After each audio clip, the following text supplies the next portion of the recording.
والسلام على رسوله الكريم وعلى آله وأصحابه أجمعين. أعوذ بالله من الشيطان الرجيم. بسم الله الرحمن الرحيم. وقال الذي اشتراه من مصر لامرأته أكرمي مثواه عسى أن ينفعنا أو نتخذه ولدا وكذلك مكنا ليوسف في الأرض ولنعلمه من تأويل الأحاديث والله غالب على أمره ولكن أكثر الناس لا يعلمون. ولما بلغ أشده آتيناه حكما وعلما وكذلك نجزي المحسنين. وراودته التي هو في بيتها عن نفسه وغلقت الأبواب وقالت هيت لك قال معاذ الله إنه ربي أحسن مثواي إنه لا يفلح الظالمون. ولقد همت به وهم بها لولا أن رأى برهان ربه كذلك لنصرف عنه السوء والفحشاء إنه من عبادنا المخلصين. واستبق الباب وقدت قميصه من دبر وألف يا سيدها لدى الباب قالت ما جزاء من أراد بأهلك سوءا إلا أن يسجن أو عذاب أليم. قال هي راودتني عن نفسي وشهد شاهد من أهلها إن كان قميصه قد من قبل فصدقت وهو من الكاذبين وإن كان قميصه قد من دبر فكذبت وهو من الصادقين. فلما رأى قميصه قد من دبر قال إنه من كيدكن إن كيدكن عظيم. يوسف أعرض عن هذا واستغفري لذنبك إنك كنت من الخاطئين. یہ سورہ یوسف کی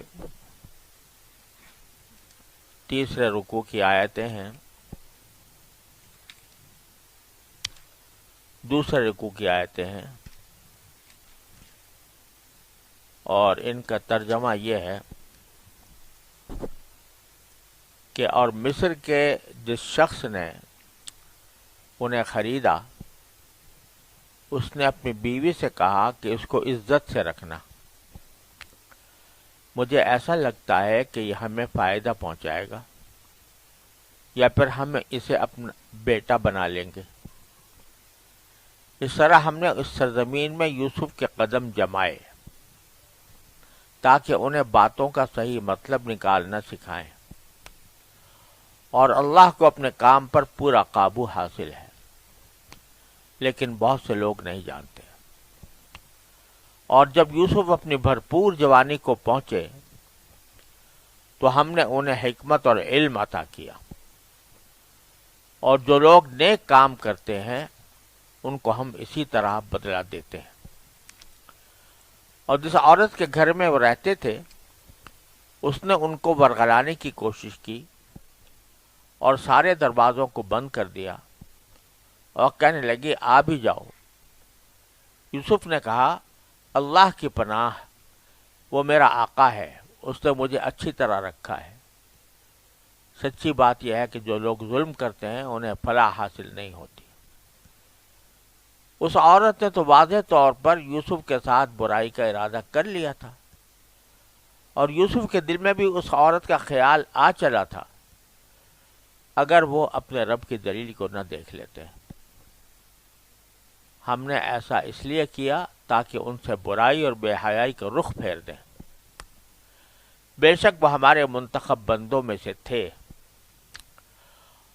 اور دونوں آگے پیچھے دروازے کی طرف دوڑے اور اس عورت نے ان کی قمیص کو پیچھے کی طرف سے پھاڑ ڈالا. اتنے میں دونوں نے اس عورت کے شوہر کو دروازے پر کھڑا پایا. اس عورت نے فوراً کہا کہ جو کوئی تمہاری بیوی کے ساتھ برائی کا ارادہ کرے اس کی سزا اس کے سوا اور کیا ہے کہ اسے قید کر دیا جائے یا کوئی اور دردناک سزا دی جائے. یوسف نے کہا یہ خود تھی جو مجھے ورگلا رہی تھی. اور اس عورت کے خاندان ہی میں سے ایک گواہی دینے والے نے گواہی دی کہ اگر یوسف کی قمیض سامنے کی طرف سے پھٹی ہوئی ہو تو عورت سچ کہتی ہے اور وہ جھوٹے ہیں، اور اگر کی قمیض پیچھے کی طرف سے پھٹی ہے تو عورت جھوٹ بولتی ہے اور یہ سچے ہے. اور عورت جھوٹ بولتی ہے اور یہ سچے ہیں.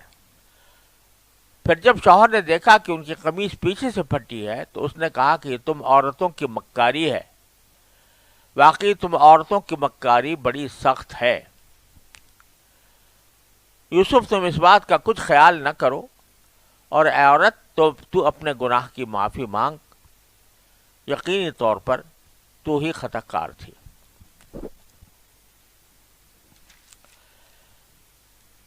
ان آیات میں اللہ تبارک و تعالیٰ نے حضرت یوسف علیہ السلام کے جوان ہونے کے بعد ان پر اللہ تعالیٰ نے کیا کیا نعمتیں نازل فرمائیں اور ان کو کس طرح پاک باز بنایا، اس کی تفصیل بیان فرمائی گئی ہے.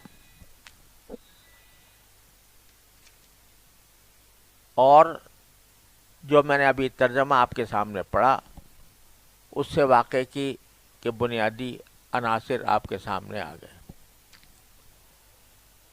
لیکن جس انداز سے قرآن کریم نے یہ واقعہ بیان فرمایا ہے اس میں مختلف تعبیرات ہیں، مختلف اسلوب ہیں جو خصوصی غور و فکر چاہتے ہیں، خصوصی طور پر ان کا تذکرہ ضروری معلوم ہوتا ہے. پہلی بات تو یہ ہے کہ اس سے پہلے کی آیت اس پر ختم ہوئی تھی کہ جن قافلے والوں کو حضرت یوسف علیہ السلام کنویں میں مل گئے تھے تو انہوں نے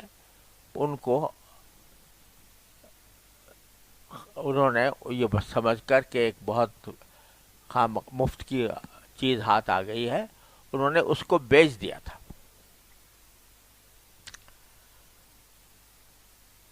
اور بیچ کر اس کے پیسے میں کچھ بھی زیادہ کچھ نہیں لگائے تھے، کیونکہ ان کو خاص دلچسپی نہیں تھی اس بات سے کہ وہ اس کو بیچیں.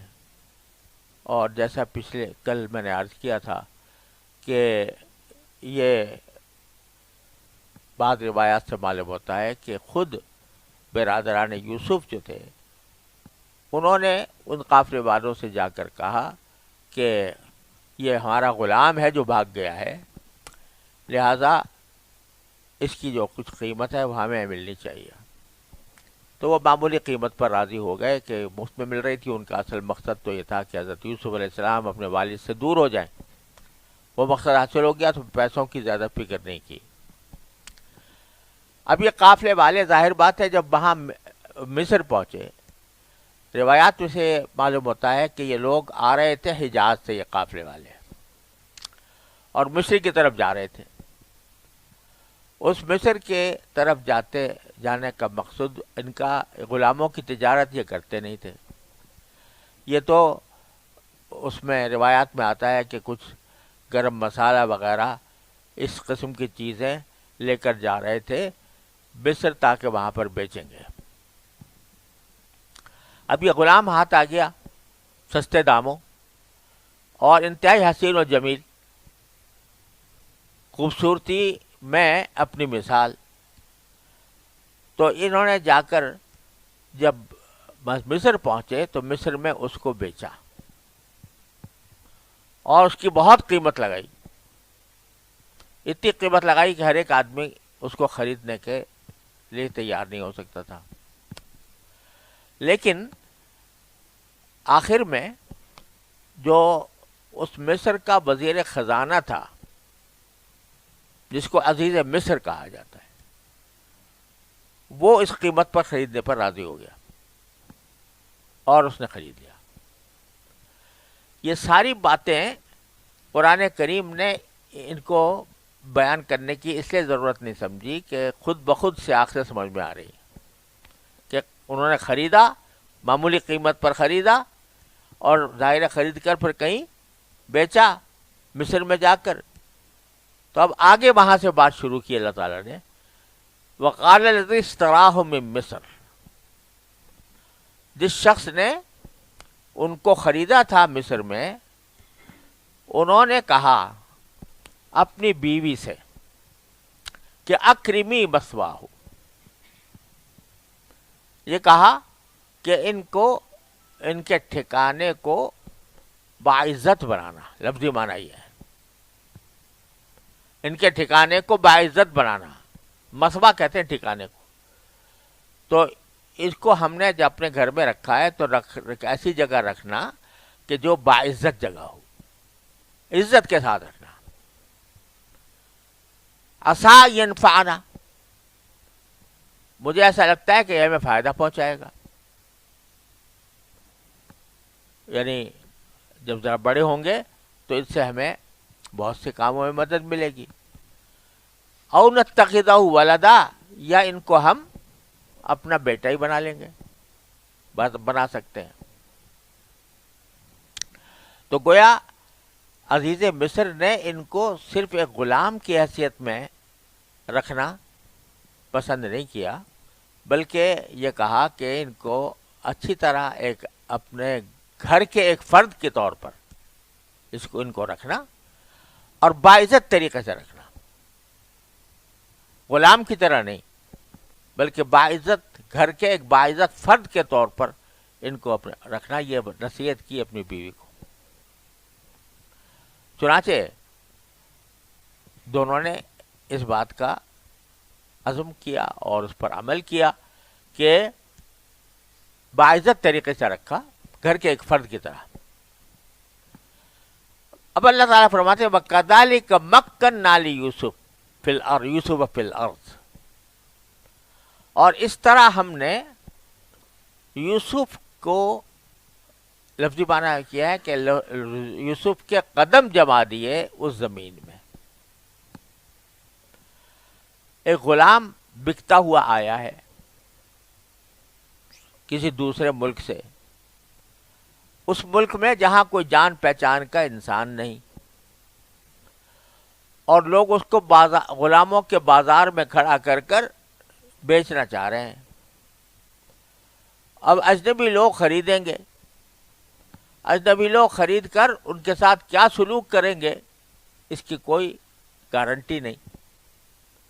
لیکن کیا ہوا کہ عزیز مصر نے خریدا، وزیر خزانہ نے خریدا، اور وزیر خزانہ خرید کر اس کو بطور غلام کے رکھنے کے بجائے اپنی بیوی سے یہ کہہ رہا ہے کہ یہ خوبصورت لڑکا ہے اور دیکھنے میں بھی اچھا لگتا ہے، اور اس کے انداز و ادا سے معلوم ہوتا ہے کہ ہمارے لیے مددگار ہوگا، ہو سکتا ہے کسی وقت بیٹا ہی بنا لیں ہم ان کو، لہذا اس کو عزت سے رکھنا، گھر کے ایک فرد کی طرح رکھنا۔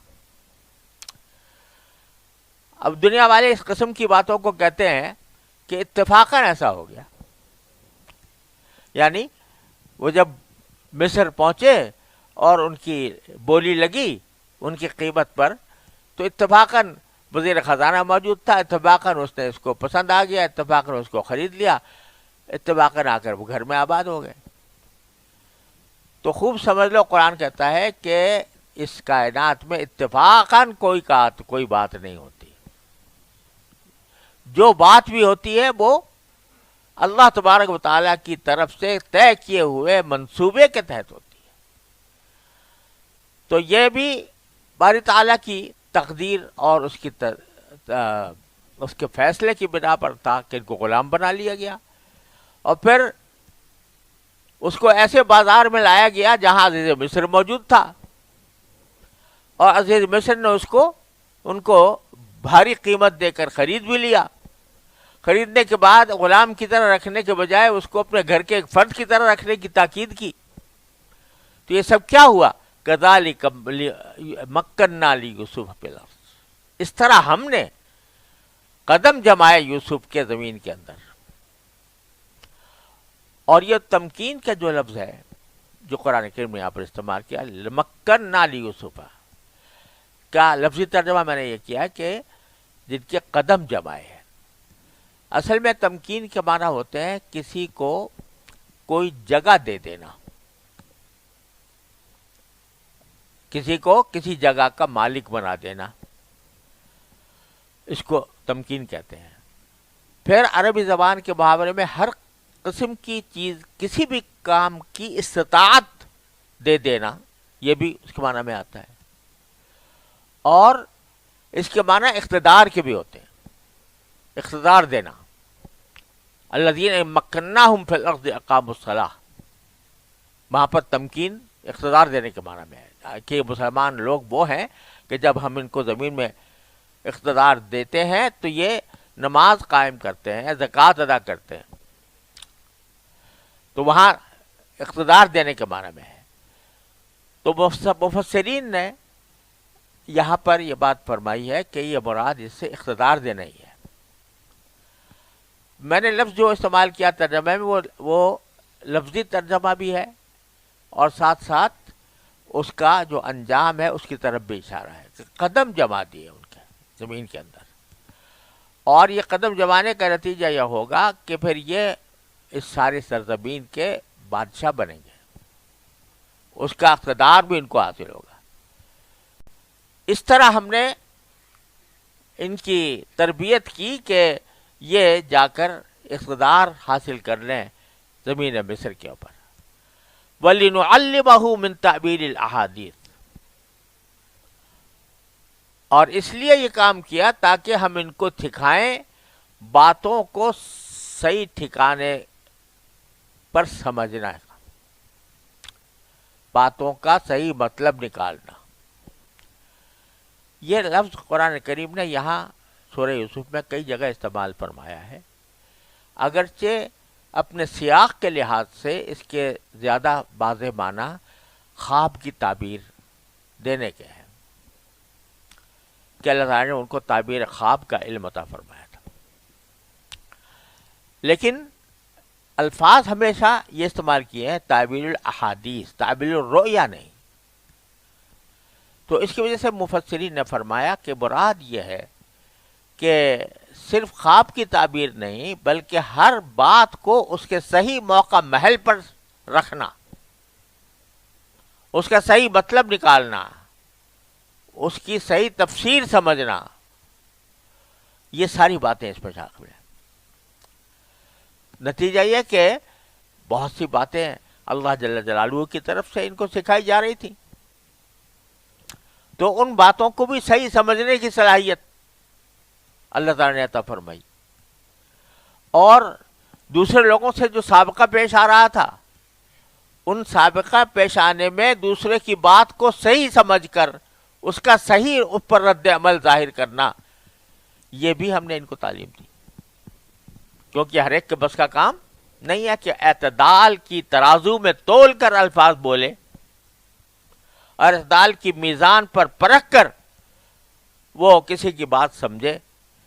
یہ ساری باتیں تعبیر الاحادیث میں آئی. ہم نے ان کو احادیث کی کا مطلب سکھانے کا علم دیا. چنانچہ آگے دیکھیں گے بات صرف تعبیر خوابی کی نہیں ہے، اور بھی باتیں کہ اعتدال کے ساتھ کسی چیز کو سمجھنا اور اس کا صحیح وقت پر صحیح رد عمل ظاہر کرنا، یہ سب تعبیر الاحادیث ہے. واللہ غالب علی امرہ، اور یہ سب کچھ جو ہوا کہ کہاں کنویں میں پھینک دیا گیا تھا، کہاں ان کو غلام بنا لیا گیا تھا، کہاں انہیں بازار کے اندر بیچا جا رہا تھا، اور کہاں لا کر ان کو زمین میں قرار عطا کر دیا. تو یہ کیا ہوا؟ اللہ غالب علی امرہ، اور اللہ تبارک و تعالیٰ کو اپنے کام پر پورا قابو حاصل ہے، کوئی اس کے بنائے ہوئے منصوبے کو توڑ نہیں سکتا۔ ولیکن اکثر الناس لا یعلمون، لیکن اکثر لوگ نہیں جانتے۔ کیا نہیں جانتے؟ اللہ تعالیٰ کے مکمل قابو پانے کو نہیں جانتے کہ کس طرح وہ اپنے احکام کو تکوینی طور پر نافذ کراتا ہے، یہ بات نہیں جانتے لوگ۔ یعنی کوئی کہنے والا کہہ سکتا ہے بھائی جس کا خدا پر ایمان ہے تو وہ تو یہ بھی ایمان رکھتا ہے کہ اللہ تعالیٰ ہر چیز پر قادر ہے، غالب علی امرہ، تو یہ کیا کہہ دیا کہ اکثر لوگ نہیں جانتے؟ تو اکثر لوگ نہیں جانتے کا مطلب یہ کہ کس طرح اللہ تبارک و تعالیٰ واقعات کے سرے کو سرے سے ملاتا ہے،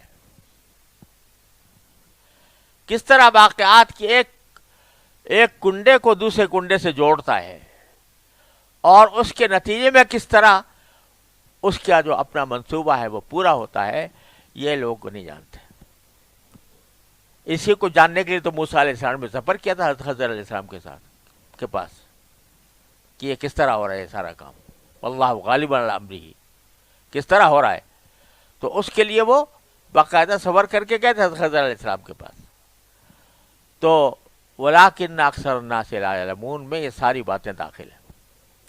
ورنہ جو شخص خدا پر ایمان رکھتا ہو وہ اتنا تو مانتا ہوگا نا کہ اللہ تعالیٰ کا حکم غالب ہے نا، لیکن پھر قرآن کہہ رہا ہے کہ اکثر لوگ نہیں جانتے۔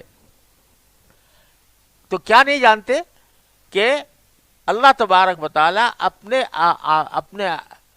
فیصلوں کو کس طرح دنیا میں نافذ کرتا ہے، کس طرح کڑی سے کڑی ملاتا ہے، کس طرح ایک واقعے سے دوسرے واقعے کی کیا کنیکشن جوڑتا ہے، یہ ساری باتیں انسان کو معلوم نہیں۔ چنانچہ آگے فرماتے ہیں کہ اس کا نتیجہ یہ ہوا، جگہ تو ان کو بنا دی، قدم جما دیے، ولما بلغ اشدہ،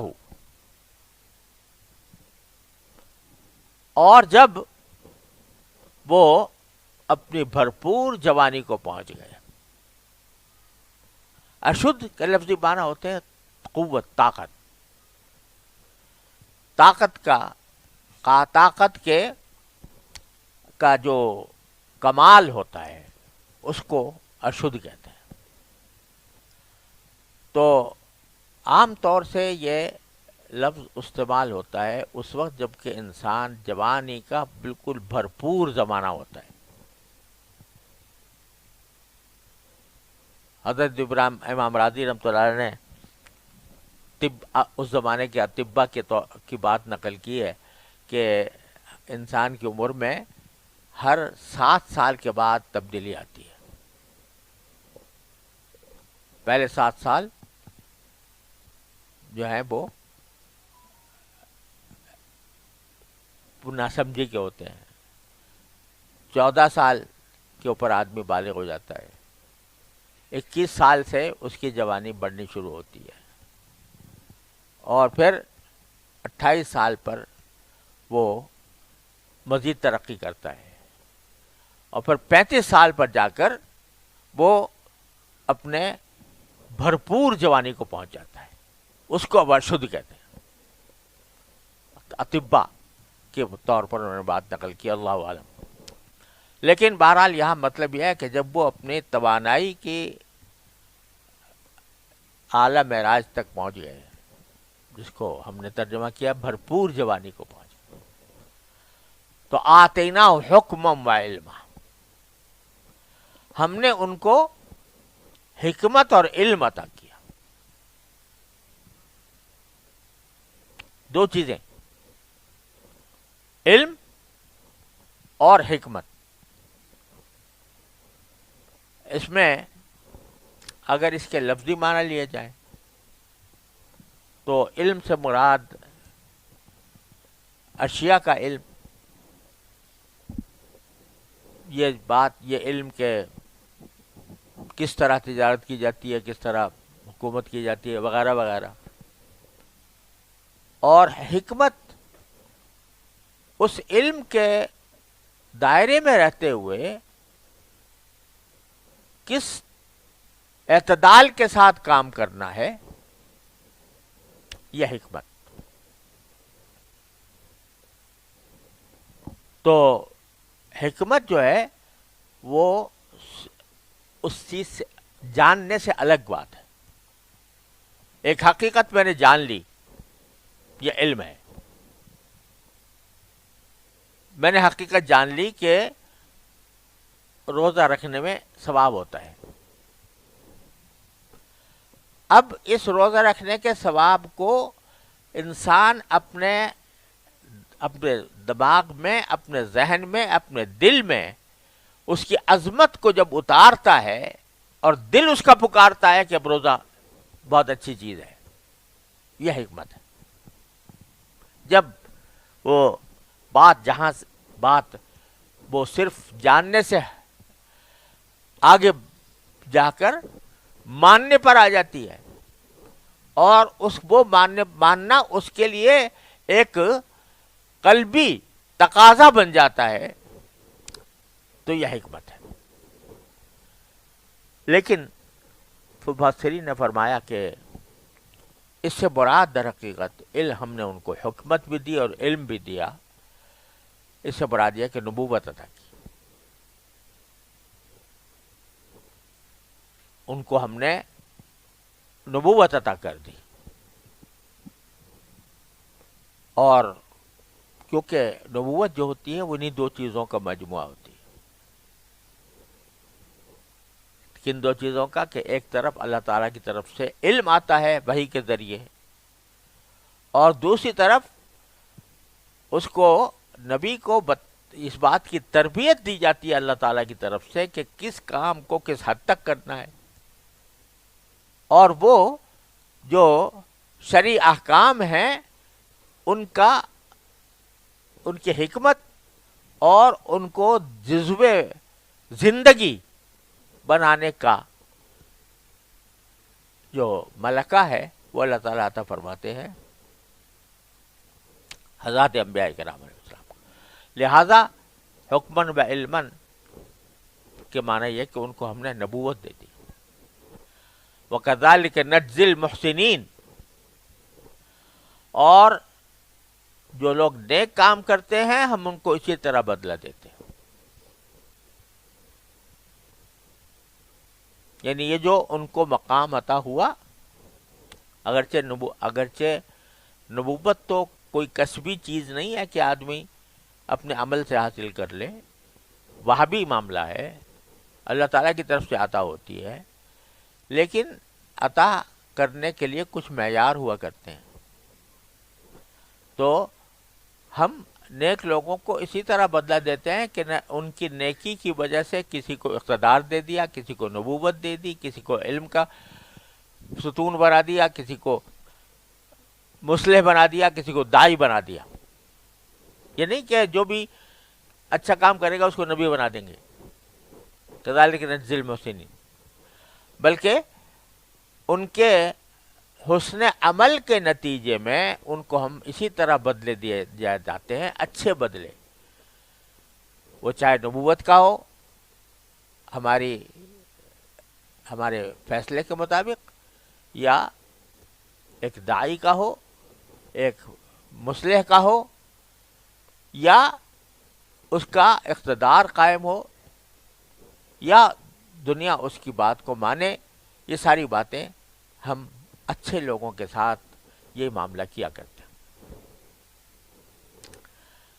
اب آگے ذکر کرنا تھا حضرت یوسف علیہ السلام کی پاک بازی کا وہ ایک نادر المثال واقعہ کہ جس کے گھر میں رہ رہے تھے اس کی بیوی نے ڈورے ڈالے حضرت یوسف علیہ السلام پر.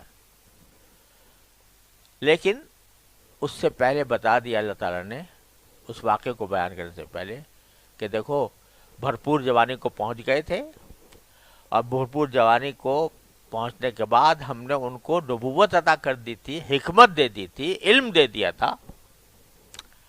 یہ ساری باتیں پہلے بتا دیں اللہ تعالیٰ نے کہ آگے جو واقعہ آ رہا ہے اس میں کہیں ادھر ادھر نہ بھاگنا. پہلے ہی ہم تمہیں بتا دیتے ہیں کہ ان کو ہم نے حکمت اور علم سے سرفراز کر دیا تھا، لہذا کہیں ادھر ادھر تمہارا خیال نہ جائے. اب وہ واقعہ سنو کہ وہ راودت التی ہوا فی بیتہا عن نفسی، کہ جس عورت کے گھر میں تھے وہ، اسی نے برگلانا شروع کر دیا اپنے بارے میں.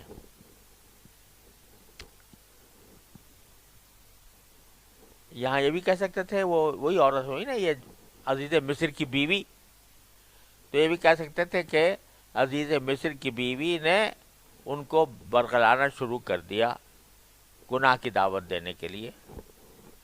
لیکن لفظ یہ استعمال کیا التی ہوا فی بیتہا، اس عورت نے جس کے گھر میں رہ رہے تھے اس نے برگلانا شروع کیا.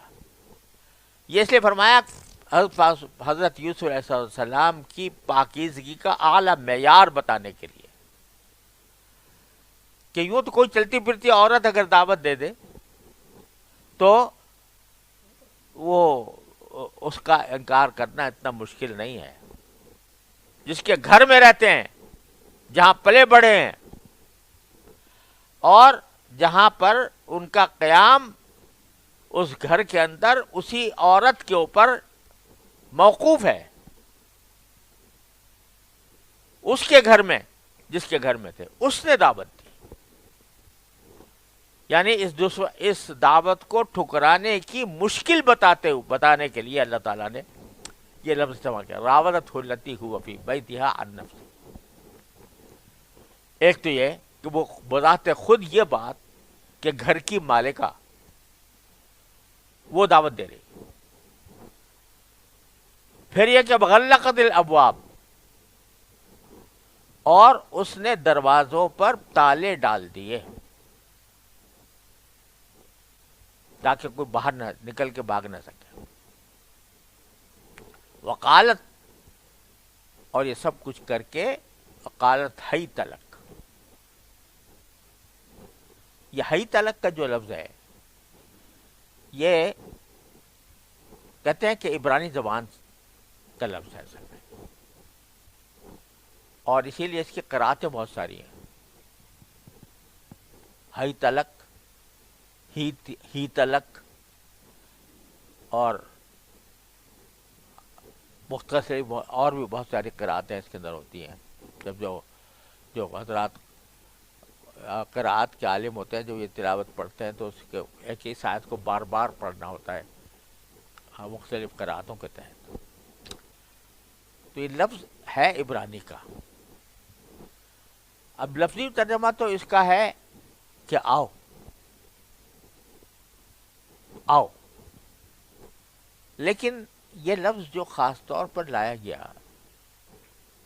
آؤ کے لیے، یہ لفظ اور زیادہ مستعمل نہیں ہے. یعنی جب کسی کو کسی کام کی دعوت دی جاتی ہے تو عربی زبان کے اندر یہ کوئی مشہور لفظ نہیں ہے. حیت لک سارے قرآن میں ایک ہی جگہ آیا ہے، اور جاہلیت کے اشعار وغیرہ کے اندر بھی اس کی نظیر ملنی مشکل ہوتی ہے اس لفظ کی.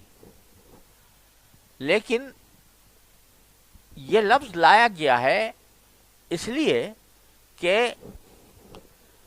یہ در حقیقت ڈورے ڈالنے کے لیے بلانے کے لیے بولا جاتا ہے. ورنہ بہت سارے الفاظ ہیں یہ کہنے کے لیے کہ اب میرے پاس آ جاؤ، لیکن اس کے بجائے یہ لفظ استعمال کیا قرآن کریم میں، حیت لک. یہ لفظ اپنے اندر خود ورغلانے کی ایک اشارہ رکھتا ہے، لہذا اس کا دوسری زبان میں ترجمہ کرنا بھی آسان نہیں ہے. تو ہم نے جو ترجمہ کیا ہے وہ یہ کہ اس نے دروازوں کو بند کر دیا اور کہنے لگی آ بھی جاؤ. یہ اس میں تھوڑا سا پہلو ورغلانے کا موجود ہے. آگے فرمایا قال معاذ اللہ. جب اس نے یہ دعوت دی تو یوسف علیہ السلام نے کہا اللہ کی پناہ، انہ ربی احسن مثوایا. سب سے پہلا جو لفظ بولا وہ یہ کہ اللہ کی پناہ مانگتا ہوں میں.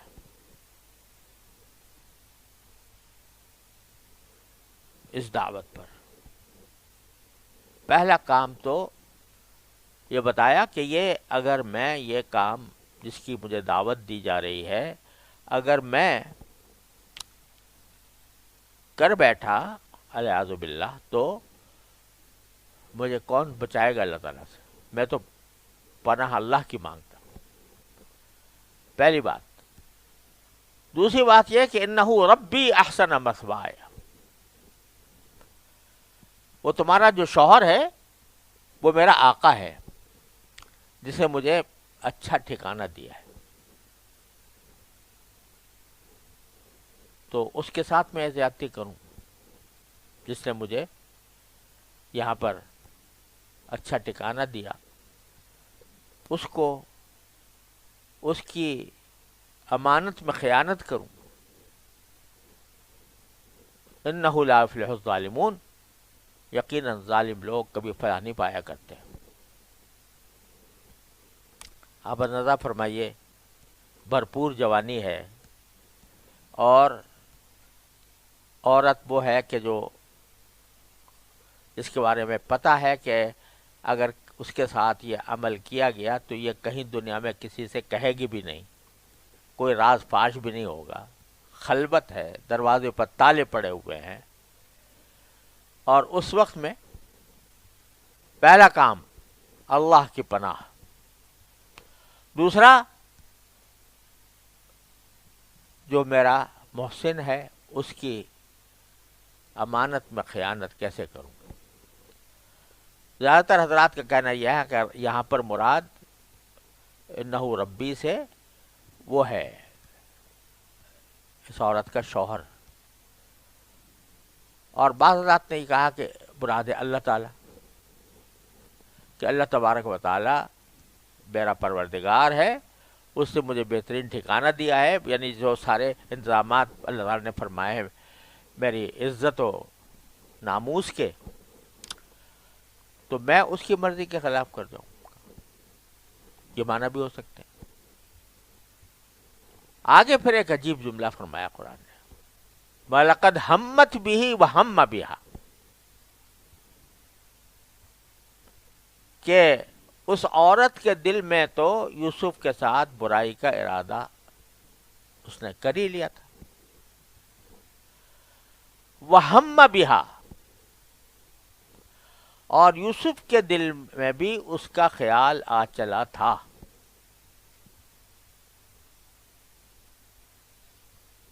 لولا ان رأى برہان ربی، اگر اس یوسف علیہ السلام نے اپنے پروردگار کی طرف سے دلیل کو اچھی طرح دیکھ نہ لیا ہوتا تو یہی چیز آگے بھی بڑھ سکتی تھی.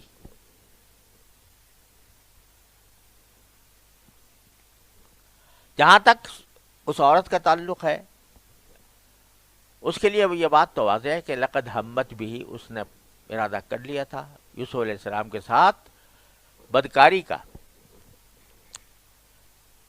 لیکن حضرت یوسف کے بارے میں جو فرمایا کہ ان کے دل میں بھی خیال آ چلا تھا. یہ خیال ایسا آ چلا تھا، یہ مطلب نہیں اعوذ باللہ کہ گناہ کا ارادہ پیدا ہو گیا تھا. اس جملے کو بنیاد بنا کر بعض غیر ذمہ دار مفسرین نے بڑے افسانہ ترازیاں کی ہیں. یہاں تک کہ واحدی جو اسباب نزول کے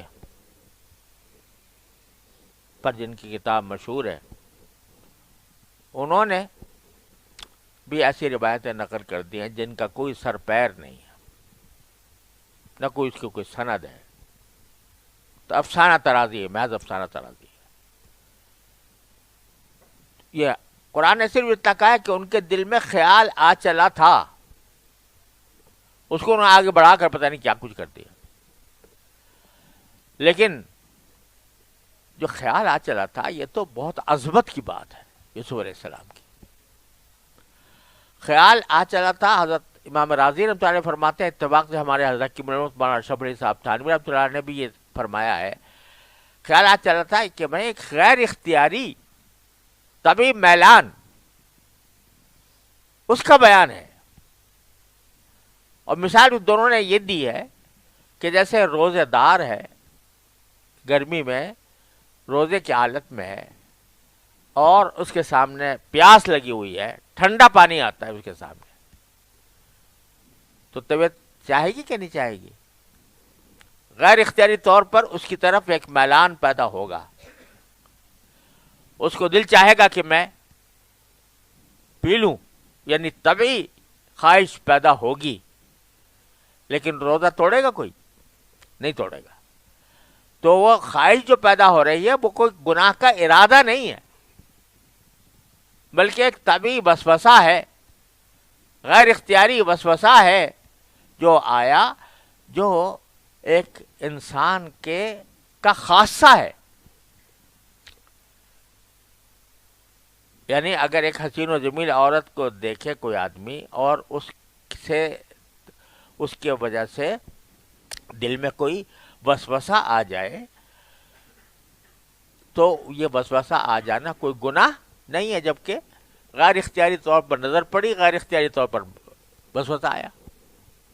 اسی لیے حدیث میں فرمایا لکن نظرۃ الاولی، لکا، کہ اگر تمہاری پہلی نظر پڑ گئی ہے تو وہ تمہاری ہے، لکا تمہاری ہے، مطلب یہ کہ وہ جو غیر اختیاری طور پر اس سے نظر پڑی، غیر اختیاری طور پر اس سے کچھ لذت حاصل ہوئی، وہ تمہاری ہے، وہ لذت بھی تمہاری، کیونکہ غیر اختیاری ہے۔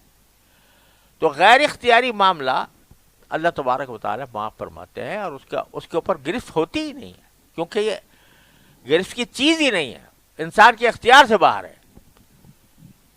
گرفت اس چیز پر ہوتی ہے جو انسان کے اختیار میں ہو۔ تو غیر اختیاری طور پر اگر کوئی خیال آیا تو یہ تو ان کی عظمت کی بات ہے کہ غیر اختیاری طور پر اس خیال کے آنے کے باوجود انہوں نے اپنے آپ کو آگے بڑھنے سے محفوظ رکھا۔ اگر فرض کرو خیال آتا ہی نہیں، فرشتے ہی ہو جاتے نا، پھر فرشتے کو نہ بھوک لگتی ہے، نہ پیاس لگتی ہے، نہ کوئی جنسی خواہش پیدا ہوتی ہے۔ اگر ایسے ہی انسان بھی ہو جاتا، یوسف علیہ السلام بھی ایسے ہی ہو جاتے، تو کیا کمال تھا، جبکہ دل میں خواہش ہی نہیں کوئی۔ لیکن کمال تو اسی وقت ہے کہ خیال بھی آیا، اور خیال آنے کے باوجود وہ ایک وسوسہ تھا، اس پر عمل نہیں کیا۔ تبارک اللہ احسن الخالقین، لقد ہمت به وهم بها لولا ان رأى برہان ربی۔ اب یہاں کہتے ہیں اگر انہوں نے اپنے پروردگار کی طرف سے ایک برہان نہ دیکھ لیا ہوتا تو کیا ہوتا؟ اس کو محذوف کر دیا، اس جملے کو پورا نہیں کیا۔ اگر انہوں نے اپنے پروردگار کی طرف سے جو ان کو ایک برہان دیکھا انہوں نے، اگر وہ نہ ہوتا تو سوالیہ نشان۔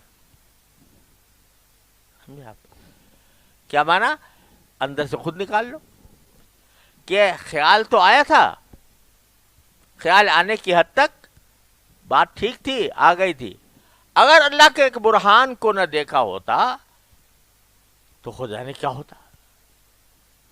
یعنی وہ جملہ محذوف کر دیا، اور مطلب اس کا یہ ہے کہ اس خیال سے آگے بھی بڑھ سکتے تھے،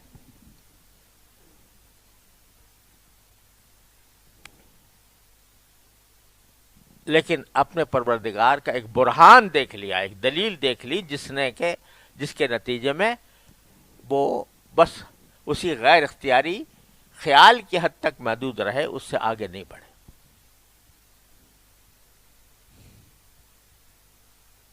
وہ برہان کیا تھا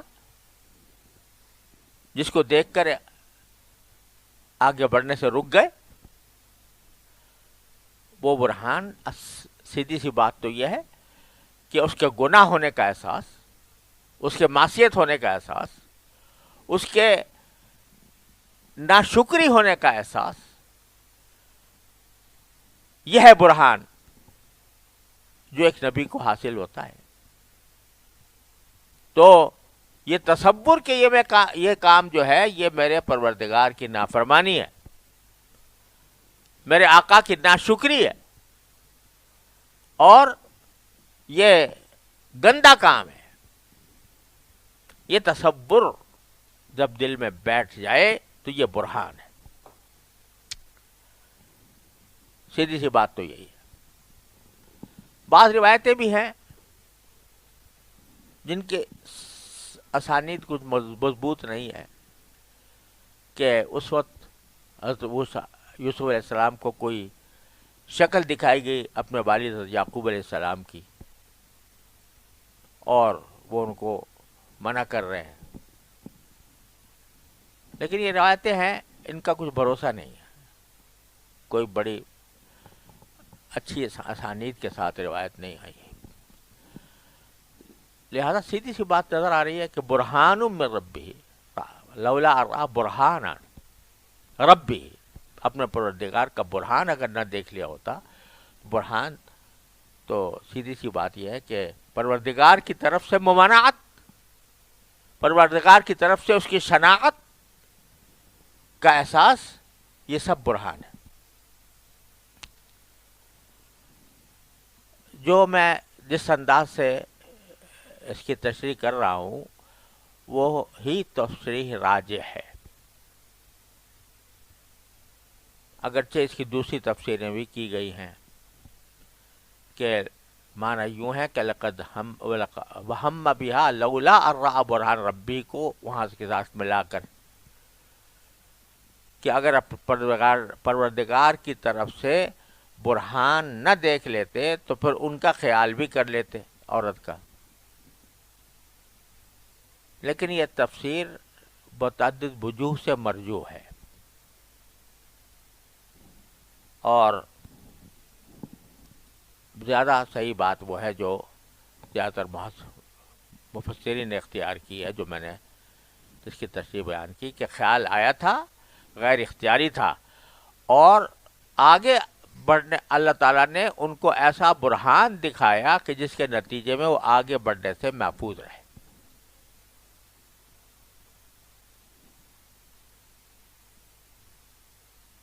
اب آگے کیا فرمایا قرآن نے؟ كَذَلِكَ لِنَصْرِفَ عَنْهُ السُّوءَ وَالْفَحْشَاءَ،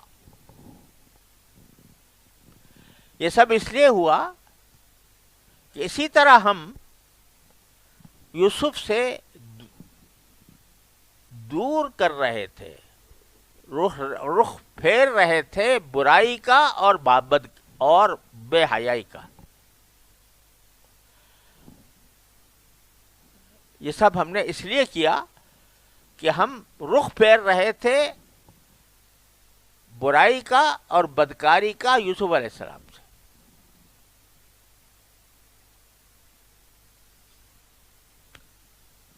یعنی ایک طریقہ تو کہنے کا یہ تھا نا کہ یہ اس لیے کیا کہ ہم یوسف علیہ السلام کو برائی اور بدکاری سے الگ کر دیں،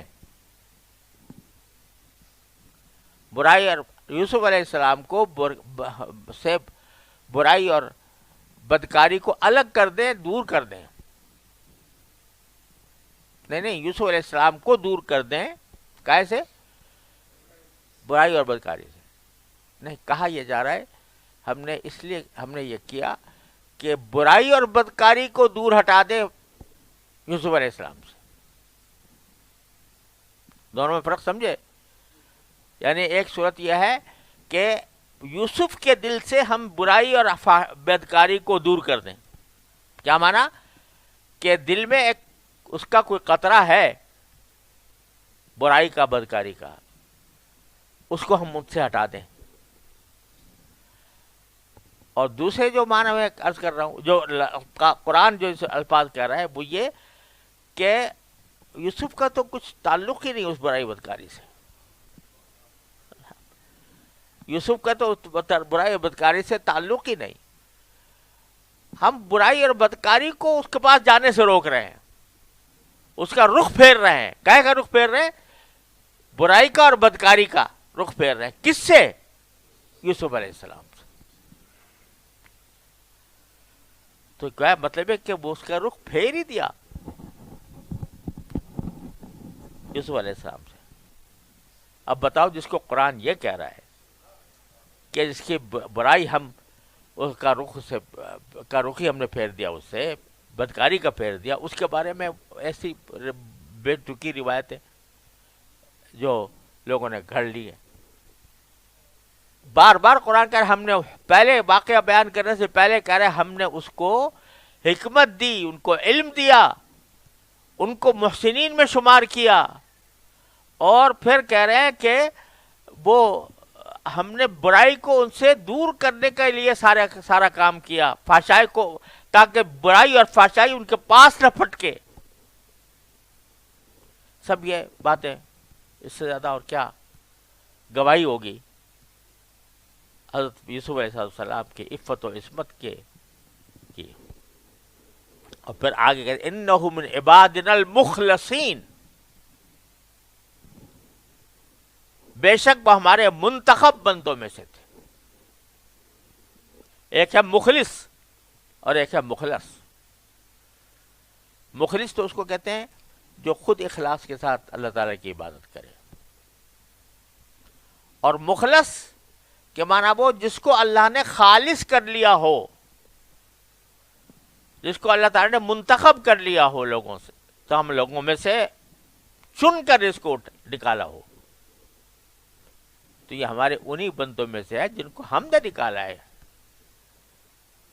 ہم نے ان کو خالص کر کے نکالا ہے. عباد المخلصین.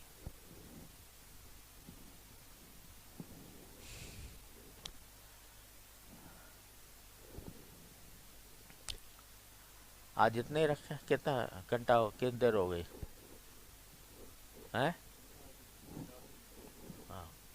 چلو یہاں تک رکھیں، پھر کل انشاءاللہ.